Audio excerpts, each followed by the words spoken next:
welcome back to another video. Today in this video I'm going to be teaching you guys how to install Datapacks into your Minecraft world. Now, before we continue, I need to make it clear that the Datapacks are per world and you will need to repeat some steps over and over again if you want the same Datapack for every single world that you have. So, if we look over here, you can see that I have already downloaded a Datapack for our video.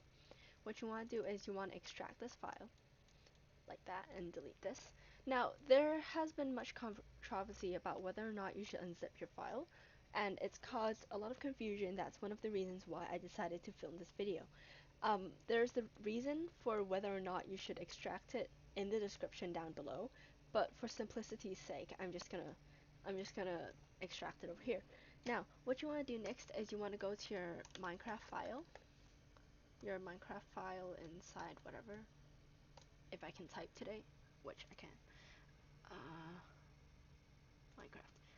And you want to go to your saves file and go to the world where you want to download this data pack, and then go to Datapacks inside of your world file and put this extracted file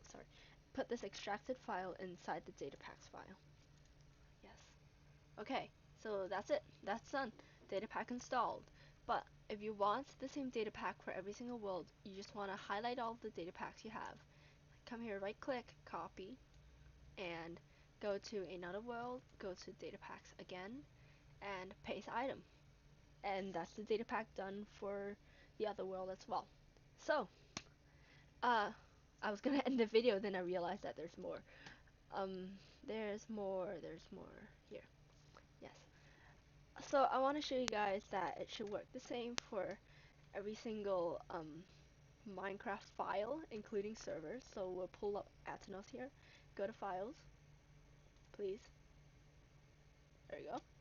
And then go to your world file over here and go to Datapacks. And what you want to do is you'll have the extracted world file and you drag the world file into this Datapacks file, and that's it installed. If it doesn't work when you open up the world, just type /reload in the world file, not world file, /reload in chat, and it should work. So yeah, that's it. That's how to install Datapacks. Thank you all very much for watching, and I'd like to see you guys all later. Bye!